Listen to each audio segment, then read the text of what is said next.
Pader a donné le ton. Vous avez vu le trophée que les entrepreneurs récompensés dans le cadre des Fibres d'Or vont recevoir. Il a fait allusion à Daft Punk pour ses 15e rencontres de la filière bois. C'est la deuxième partie de la journée.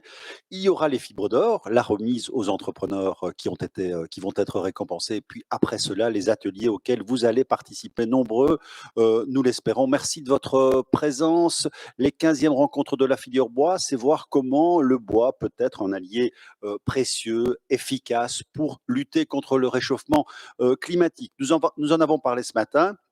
Il va aussi en être question, évidemment, dans l'exposé qui introduit cette cérémonie des Fibres d'Or, exposé de Willy Borsu, qui est le ministre wallon de l'économie. Le voici, cet exposé. Ah, on ne l'a pas encore, mais ce sont les aléas du direct, hein. J'en ai rencontré quelques-uns dans mes 40 ans de carrière. Je devais, et j'avais demandé d'ailleurs qu'on m'en pose un petit lapin, pour que pour qu'on puisse en effet patienter ensemble, rappeler les ateliers, les différents ateliers, formation, cycle de vie, recherche, communication, sylviculture. 4 ateliers à partir exactement de 14h45, donc juste après la cérémonie de remise des Fibres d'Or. Les Fibres d'Or, vous connaissez les catégories, on en a suffisamment parlé ce matin, je vous les rappelle: innovation produit, innovation procédé, jeune entrepreneur et formation, 4 catégories, avec un jury qui a dû, dans les nominés, faire les choix dont vous prendrez connaissance cet après-midi dans quelques minutes, puisque maintenant il est là, il est avec nous. C'est Willy Borsu, ministre de l'économie.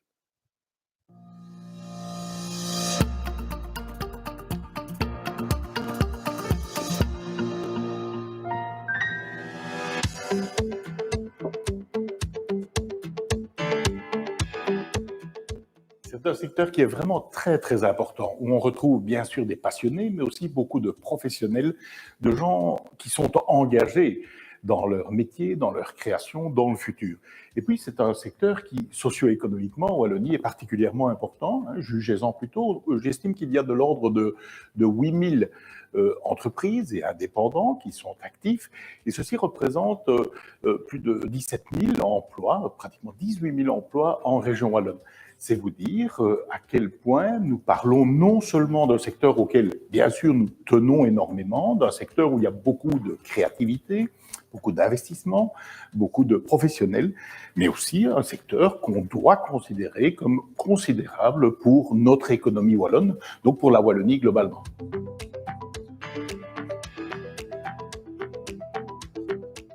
On le sait, de tout temps, aussi loin que nous projette notre mémoire, nous connaissons l'utilisation du bois dans les poutres, le bois pour sa résistance, pour sa solidité, et il y avait dans le passé des expertises extraordinaires pour la mise en œuvre du bois à ces époques-là. Aujourd'hui, les techniques, le fruit de l'innovation, de la recherche, mais aussi du savoir, de l'évolution des compétences, permettent alors de donner au bois des dimensions dans son utilisation, je vais même dire des horizons d'utilisation auxquels on ne pensait pas du tout dans le passé. Donc la noblesse du bois, mais aussi toutes ses caractéristiques, toute sa richesse intrinsèque, alliée à, d'une part, l'innovation, la recherche, et d'autre part, aux compétences des acteurs du secteur, je pense que ça ouvre vraiment des portes très, très importantes pour le futur.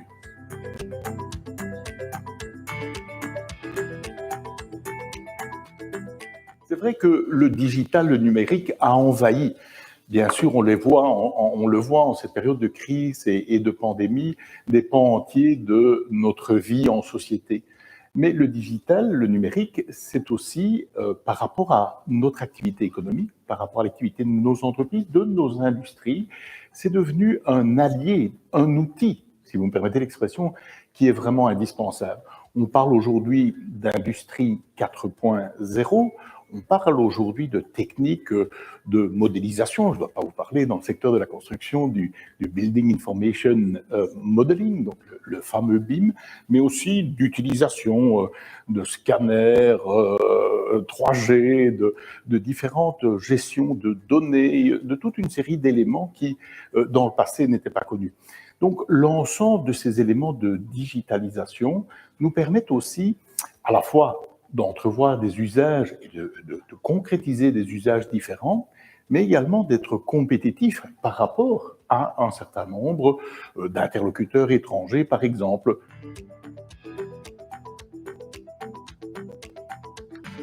D'une part, qu'ils ont choisi, et j'espère toutes celles et ceux qui vont les suivre, vraiment des filières qui sont des filières vraiment particulièrement prometteuses. Prometteuses pour eux, bien sûr, parce qu'il y a des métiers, il y a des carrières, il y a des engagements qui se construisent derrière ces formations.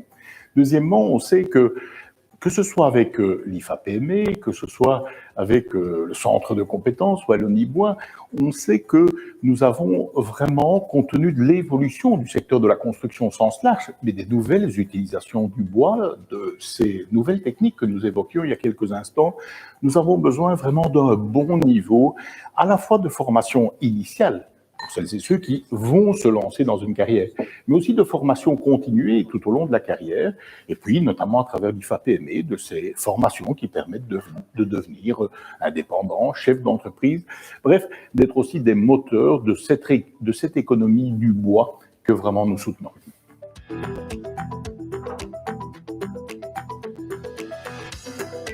Je pense que l'année 2020 fut l'année la plus chaude jamais enregistrée. On le voit à travers nos ambitions, que ce soit dans l'accord de gouvernement wallon, les ambitions à travers le Green Deal au niveau européen, les engagements que nous avons pris dans les différentes conférences climat. On doit effectivement très concrètement mobiliser des efforts de manière à lutter contre le réchauffement climatique. Et la forêt, les bois sont des alliés extrêmement précieux à cet égard. Ils captent le CO2, bien sûr. Ce sont des espaces qui permettent d'atténuer, au moins partiellement, bien sûr, le réchauffement climatique. Et à travers l'ensemble de ces processus, la forêt joue un rôle majeur. C'est la raison pour laquelle, bien sûr, à côté de la valorisation, à travers la première, la seconde transformation du bois, il y a aussi toute cette démarche qui concerne la santé de la forêt, la préservation de la forêt, de manière à ce qu'elle puisse jouer, bien sûr, à l'avenir son rôle économique, son rôle patrimonial. La forêt, ça fait partie de votre vie, de nos vies. Je suis un amoureux des bois et du bois, mais indépendamment de ça, la forêt joue un rôle majeur. Vous le soulignez à très très juste titre concernant la résilience, en général la résilience climatique en particulier.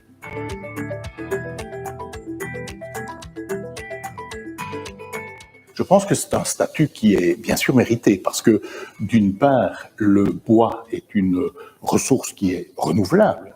Dès l'instant, bien sûr, où on gère le bois et on gère l'exploitation de celui-ci d'une façon qui est une façon raisonnée, mais la Wallonie s'est engagée fortement à travers un programme qu'on appelle Circular Wallonia.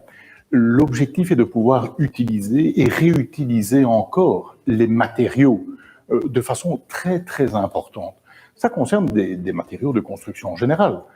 Ça concerne le béton, ça concerne des minerais, ça concerne du fer et d'autres choses, mais ça concerne aussi la réutilisation partielle à travers d'autres formes d'utilisation du bois. Donc à travers d'une part sa capacité à se régénérer dès le moment où la forêt est gérée de façon raisonnée, mais aussi dans les utilisations en cascade, si je puis dire, du bois comme matériau d'isolation, comme matériau de construction ou d'autres destinations encore. On sait que le bois est aussi un des piliers de la circularité, qui est aujourd'hui un enjeu politique important, mais je dois dire un enjeu pour la société globalement particulièrement crucial.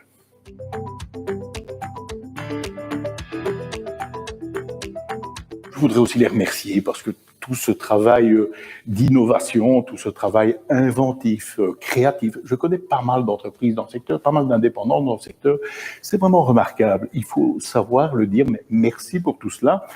Et puis, je crois qu'Einstein disait, il n'y a que celui qui n'a jamais innové, qui ne s'est jamais trompé. Eh bien, bravo à toutes celles et ceux qui se lancent, qui ont de l'audace, qui ont de la créativité. Je crois que c'est vraiment une soirée en leur honneur aujourd'hui.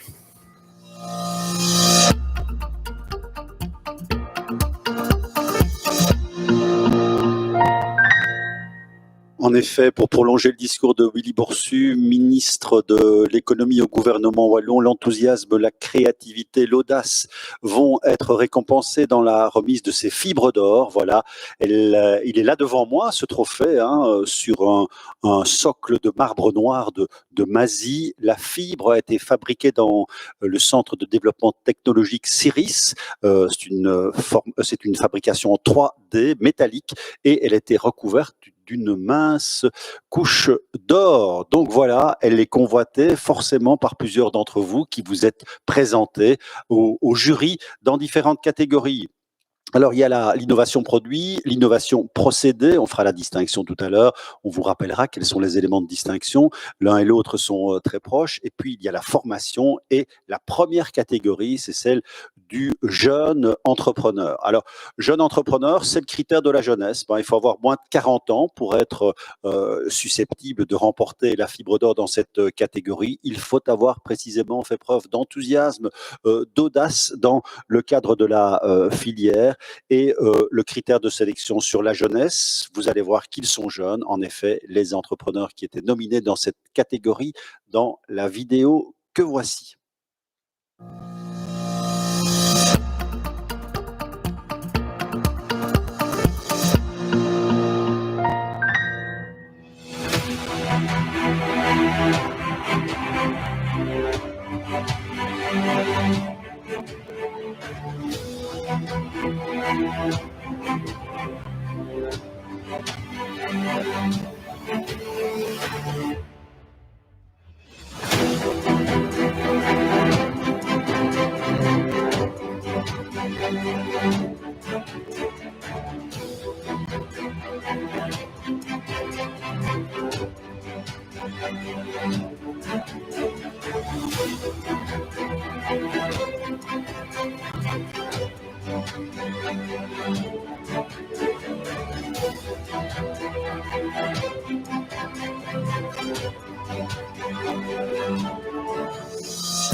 Voilà, on est dans la catégorie jeune entrepreneur. Vous avez découvert les nominés, enfin on les connaissait déjà. Nous allons maintenant découvrir le lauréat dans cette catégorie. Le voici, je vous laisse le découvrir avec les images et la vidéo qui suit.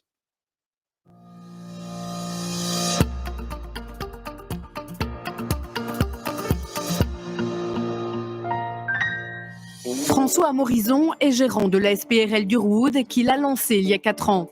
Cette personne travaille au sein de l'entreprise qui vise à trouver des alternatives à la créosote dans la préservation du bois.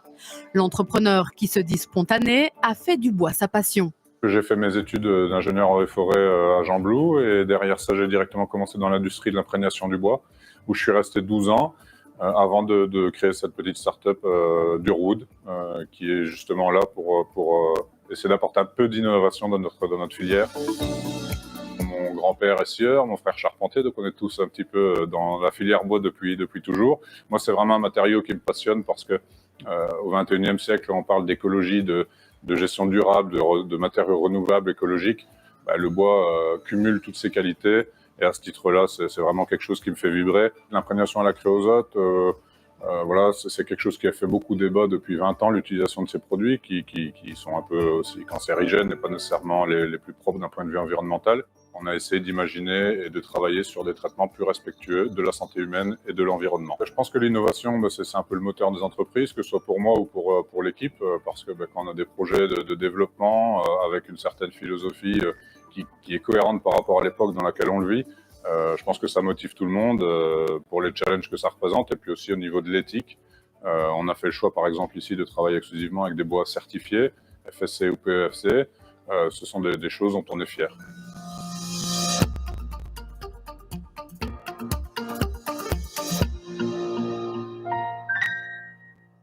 Voilà, et nous sommes en contact avec le premier lauréat de cet après-midi dans les fibres d'or, François Morison. Félicitations.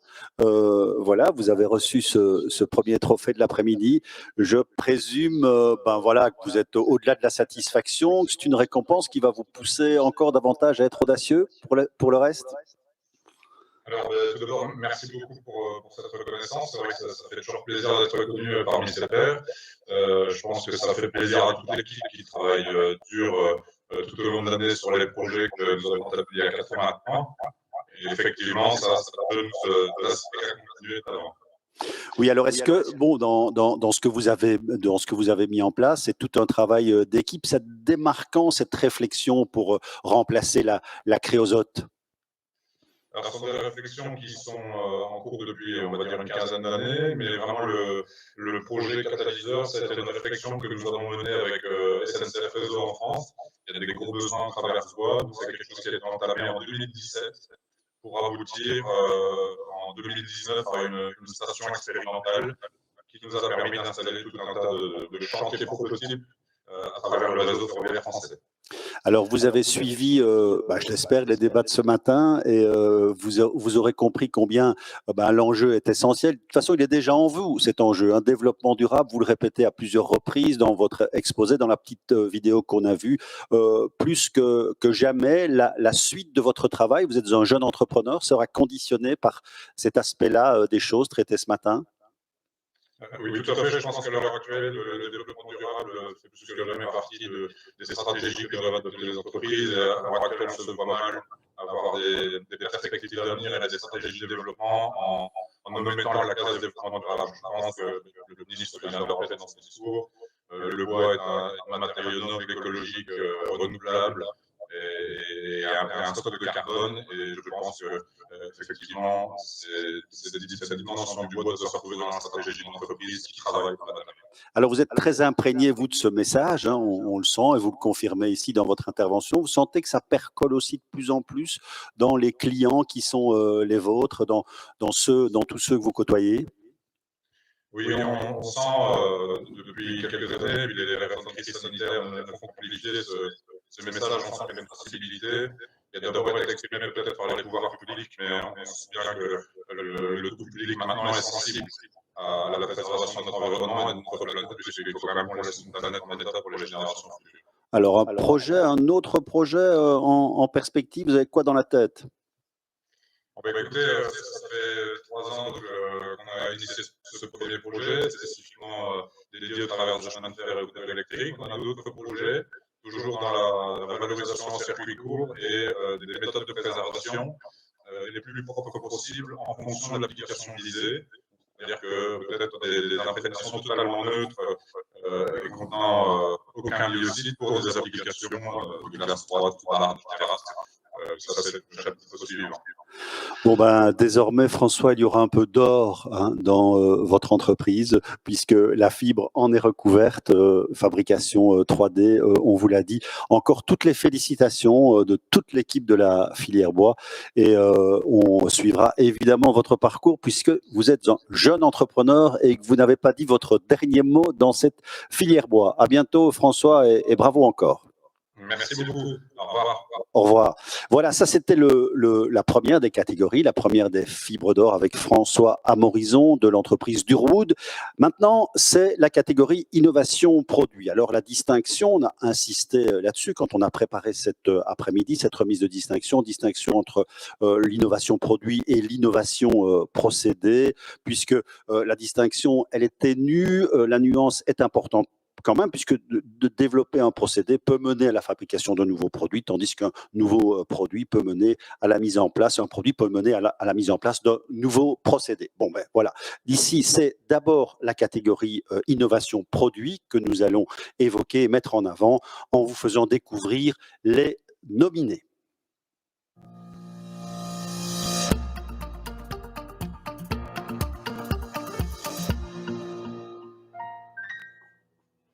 Voilà, on n'a pas l'image des nominés, donc ça arrive. On peut aussi attendre quelques secondes. On est prêt?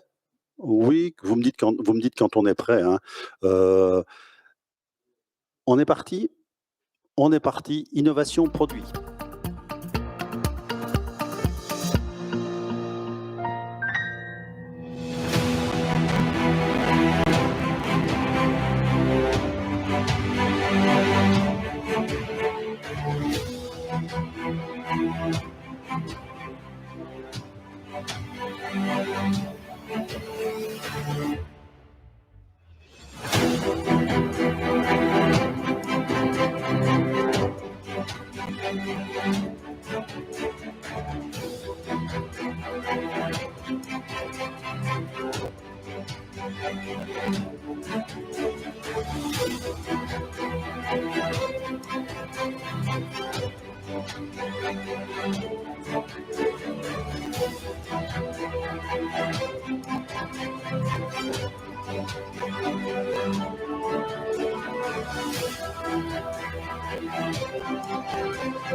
Alors, quelle sera l'entreprise récompensée pour avoir mis au point ou distribué un produit novateur à base de bois et favorisant l'usage du bois dans cette catégorie innovation produit?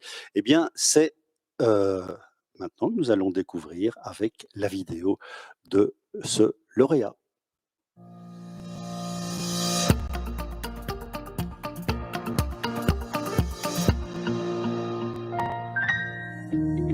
Stabilam est située à Mariembourg et est une entreprise de construction et d'installation de systèmes en bois. Elle fabrique des murs en CLT Stabigreen cloués avec des clous en bois, une alternative aux clous en acier pour une démarche plus durable, plus naturelle et plus esthétique. En 2008, on était déjà actif avec des panneaux de CLT cloués, avec un clou en aluminium. Et dans l'évolution de l'entreprise et dans notre volonté du circuit court et du biosourcé, on a essayé de remplacer la seule chose qui restait non naturelle dans ce mur, qui était le clou, avec un clou en bois. Donc, ce qui nous donne vraiment un élément structurel qui est 100% issu du bois, et qui est aussi dans son cycle de vie et dans sa déconstruction facilement renouvelable par après et qui est 100% biosourcé. Donc aujourd'hui, l'étude qu'on fait se fait avec du hêtre, qui est du bois compressé, donc c'est-à-dire que c'est pas juste du hêtre qui est pris dans sa masse naturelle, il va être pris, densifié par une compression et qui va nous donner vraiment une résistance mécanique égale ou même des fois supérieure à l'acier. Donc les murs en CLT cloués, avec un clou en bois, fait qu'on a un mur qui est respirant, donc on n'a pas de colle, on n'a pas d'adjuvant chimique,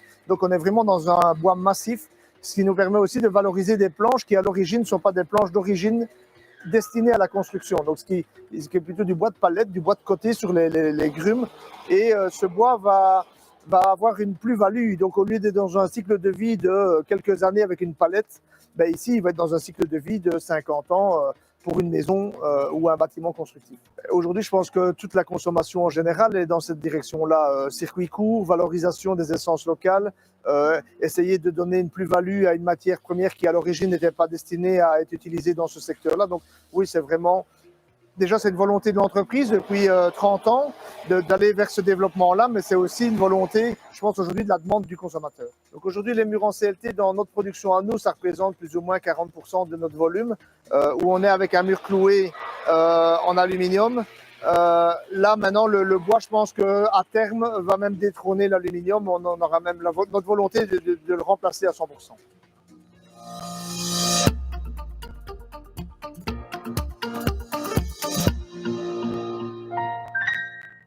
Alors voilà, on est en direct, on est en lien avec l'entreprise Stabilam, évidemment, et on va pouvoir maintenant poser nos questions. Donc, 40% déjà du chemin est fait avec ces clous en bois. Félicitations, hein, vous êtes à Mariembourg dans l'entreprise familiale, c'est ça?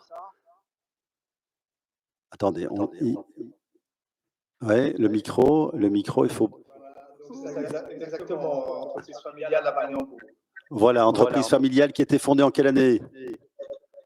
Donc l'entreprise a été fondée en 1970. Oui. Et la partie construction dans les débuts des années 90. Donc, en effet, on a bien compris que c'était depuis 30 ans que vous étiez plongé dans cette approche bois et développement durable. Bon, vous dites 40% des constructions qu'on fait sont déjà des clous en bois. La progression, elle s'est faite depuis combien de temps? Et vous dites, à terme, on va y arriver. Donc, c'est quoi le terme? Le terme, c'est le développement du produit. Donc aujourd'hui, la partie bois, la partie CLT avec clous en aluminium représente 40% de notre volume et on veut le remplacer à 100% par le bois qui est à cette prémisse, quoi. D'accord. Et donc, vous allez faire cela. Vous êtes fixé un objectif, vous êtes fixé des objectifs pour arriver à ce terme de remplacement de l'aluminium en combien de temps? On pense entre 2 et 3 ans d'arriver au remplacement. Alors, qu'est-ce qu'une récompense comme celle-ci, ça provoque dans une entreprise forcément une légitime fierté, mais au-delà de ça? Au-delà de ça, c'est une reconnaissance du travail accompli par toute l'équipe. C'est pas juste l'entreprise, c'est tout un staff qui est derrière, qui est innovant, qui apporte ses idées et c'est une récompense dans le métier et dans l'énergie que tout le monde met au sein de l'entreprise à développer l'entreprise qu'on est aujourd'hui. Et une remise en question permanente, évidemment, puisque une fibre d'or, ça ne fait pas arrêter pour autant le mouvement de la créativité. Non, justement, c'est justement une récompense qui permet de donner encore un bon coup de boost à toute l'équipe et d'avancer dans cette direction-là qui nous rassure de la direction qu'on a choisie. Voilà, un grand bravo encore à toute l'entreprise Stabilam, dont on sait qu'elle est très présente, notamment dans un superbe projet que j'ai eu l'occasion de visiter, qui est Your Nature, du côté d'Antoine. Félicitations notamment pour cela, mais il y a d'autres choses plus près de chez moi, dans ma province, à Chefton. Je sais combien aussi Stabilam est très impliqué. Voilà, encore bravo à toute l'équipe et bonne continuation. Continuez d'être audacieux et créatif. Voilà, innovation produit, innovation procédé. Je vous ai parlé de la différence ténue, mais ici, l'innovation procédé, c'est une entreprise qui a transféré ou développé une technique innovante en Wallonie sur base de 3 piliers fondamentaux, économiques, social et environnemental. Nous allons découvrir maintenant les nominés dans cette catégorie innovation procédé.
Cinq entreprises nominées dans cette catégorie innovation procédé, Durwood, Hoffmann Frères, ITS Energy, Préfabois et TeamTrack. Voici le lauréat de la catégorie innovation procédé.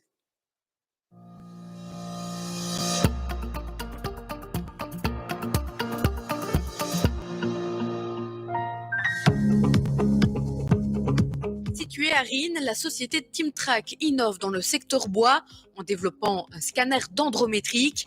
Ce nouvel outil permet de numériser la gestion des forêts à l'aide d'une plateforme. TeamTrack, c'est né du constat que la filière bois était encore basée sur des traditions un peu ancestrales, qu'on utilisait des méthodes qui étaient assez traditionnelles. Et Quentin Duhard, donc, qui est fondateur de la société, issu d'une famille de forestiers, s'est dit, mais au fond, quand je vois manière d'agir comme ça sur le terrain. À l'heure d'aujourd'hui, avec toutes les technologies qui existent, il y a une énorme place pour l'amélioration et l'automatisation pour faire gagner du temps, de la précision et de la sécurité de données. La première chose qu'on s'est dit, c'est qu'on peut gagner en efficacité, en confort d'utilisation sur le terrain, en créant des nouveaux outils basés sur les nouvelles technologies pour que la prise de données, la collecte de données sur le terrain soit plus rapide, plus confortable, plus sûr, qu'on puisse ajouter certaines choses aussi comme la géolocalisation, etc.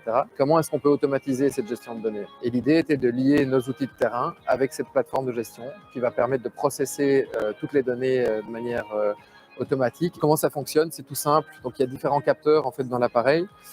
Tout d'abord, on a un pointeur laser qui va permettre à l'utilisateur de voir où il mesure. Dans le capteur LiDAR, il va vous donner la distance entre vous et l'arbre. Et cette distance, elle va être très importante, notamment au niveau de la hauteur. Ensuite, on a des caméras infrarouges et RGB qui vont pouvoir envoyer toute une série de rayons, recréer la forme de l'arbre, distinguer les branches du tronc et pouvoir dire voilà le diamètre ou la circonférence de l'arbre est de autant. Le plus important, c'est qu'on a un GPS dans chacune des machines. Donc chacun de ces groupes de données va être géolocalisé et va fournir une petite carte d'identité de l'arbre qui ensuite va être disponible sur la plateforme.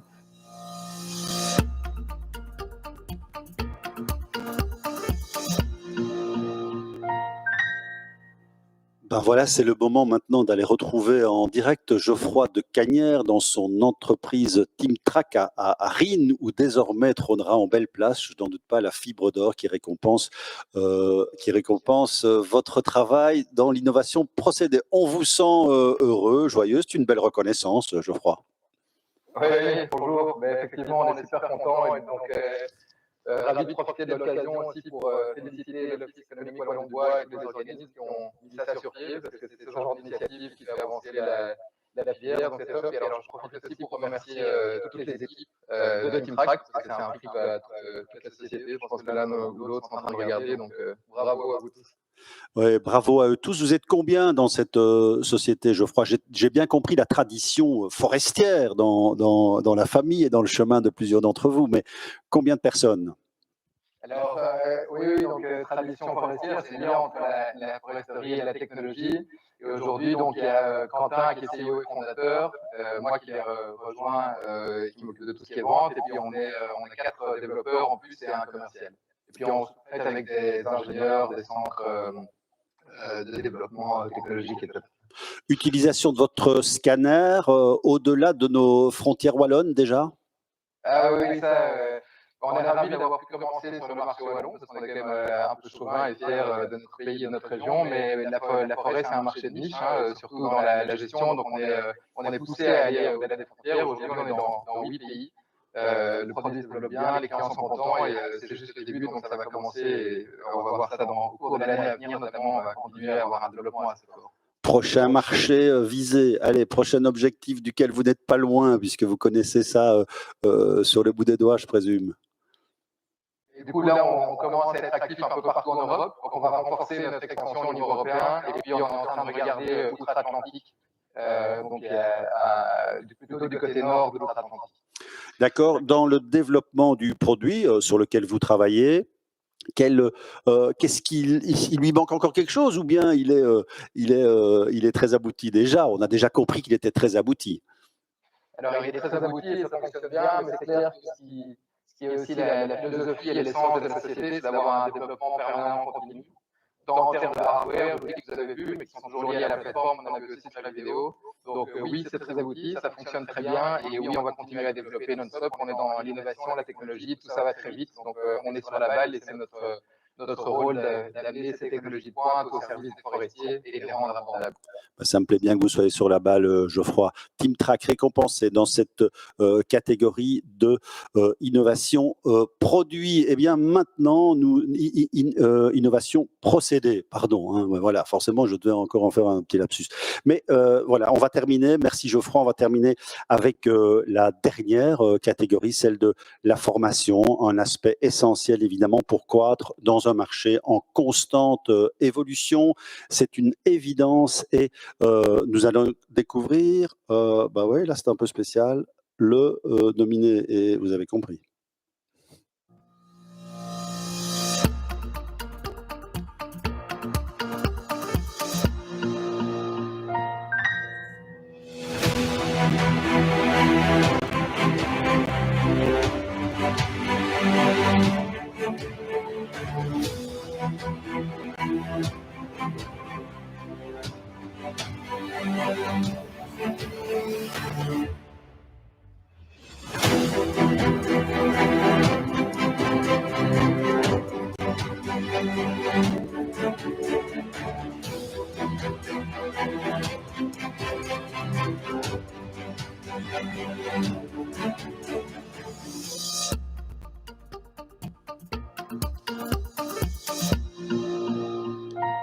former son personnel pour le faire progresser, acquérir de nouveaux équipements, développer de nouveaux produits. Il y avait un nominé dans cette catégorie, c'est Chimsco. Eh bien, c'est évidemment le lauréat, mais nous allons le découvrir davantage dans la vidéo que voici.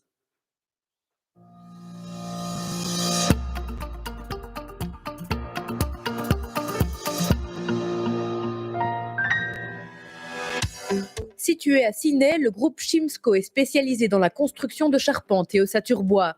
Il propose des formations dans le secteur à destination des jeunes, mais aussi de son personnel. On a plusieurs formations dans l'entreprise, qu'elles soient internes ou externes.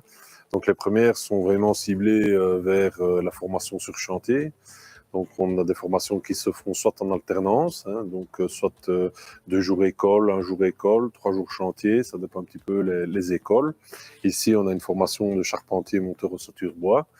Donc ici le Colin qui est sur chantier travaille 3 jours semaine, le mercredi, jeudi, vendredi, et le lundi, mardi il va perfectionner ses connaissances théoriques à l'école. Et donc ensuite il y a tout ce qui est formation interne. Et donc à ce moment-là, on travaille avec des organismes agréés qui viennent réaliser les formations en interne qui sont soit basées sur l'organisation de chantier ou la communication sur chantier. Ce n'est pas toujours des formations pures techniques. Et donc ça se fait via des formateurs externes ou en interne, on a aussi des personnes qui sont qualifiées à faire des formations pour améliorer leurs compétences dans l'entreprise. Par année, il y a facilement 10 à 15 personnes qui sont formées en formation alternance. Donc là, il y a, je vous ai dit, entre 3 et 4 jeunes qui commencent. Et voilà, sur toute l'année, enfin, je vais dire presque la totalité du personnel de l'entreprise subit au cours de l'année certaines formations internes ou externes. Je pense que sur les 3-4 dernières années, chaque personne qui a fait son stage chez nous a eu un contrat d'engagement à la suite. Je crois qu'il y a eu un échec une fois, mais c'était vraiment une réorientation de carrière. Voilà.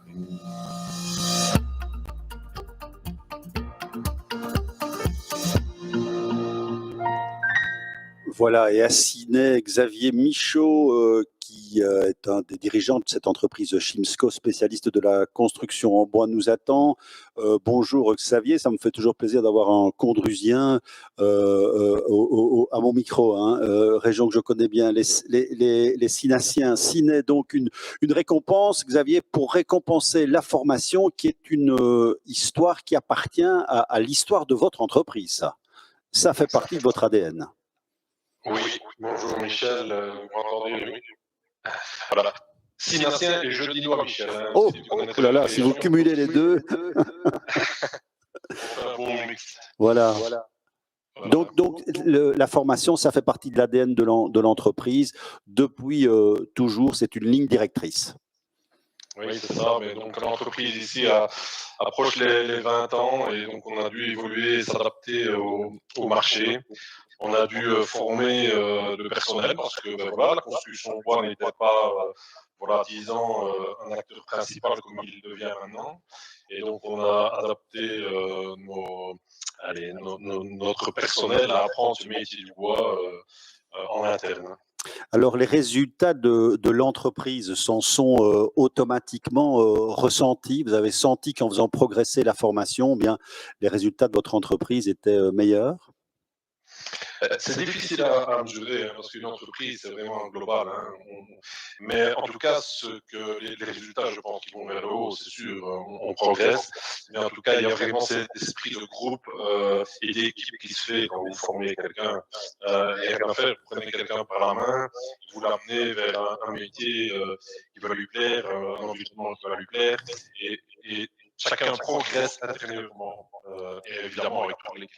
Les formations externes et internes, mais en effet, pour l'esprit de groupe, la formation interne est évidemment un atout supplémentaire. Ah bah oui, ça permet vraiment de souder les liens, ça permet d'avoir des formations internes propres à nos problèmes ou à nos envies ou aux choses qu'on veut changer. Ça permet aussi de bien s'amuser ensemble parce que ça nous permet aussi parfois de faire des petits séminaires extra ou des petites soirées un petit peu sympas en restant dans la formation. Dernière question, que représente cette fibre d'or pour vous? Évidemment, je suppose qu'elle vous rend fier et qu'elle va provoquer une nouvelle fête collective quand ça le permettra, hein, pour fêter ça chez Chimsco. Bah oui, c'est sûr. Mais d'ailleurs, je vous invite à venir à ici 1 heure, à débarquer à Sydney. Masqué, oui. Masqué avec les sécurités nécessaires.